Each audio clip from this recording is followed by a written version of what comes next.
Hi, Mr. Azlan, the landlord here. It's Wednesday, 18th of May 2022, and the time is 2:43, 14:43 hours, and I'm about to have a fruit salad, a 4-fruit salad. It's a fully loaded 4-fruit salad.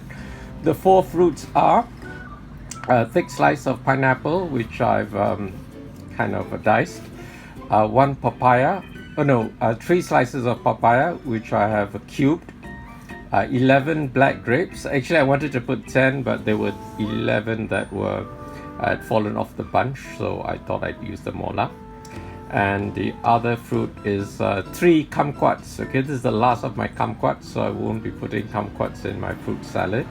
Yesterday I bought 3 grapefruits, so from tomorrow I'll be putting grapefruit in my fruit salads. And I've also run out of a papaya, so I'll be using a red pitaya instead of papaya.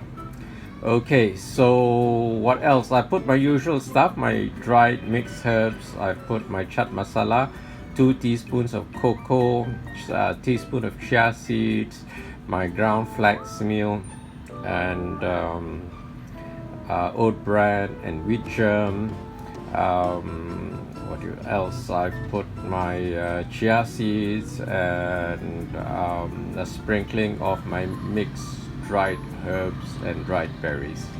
Okay, so I'm about to enjoy this, and I'm also making plant-based burger, so I'll make another video of that shortly. One last thing. I've realized I've got fresh mint, so I put some fresh mint on top, and I'm gonna give this a good stir before eating. Okay, bye, see you next time.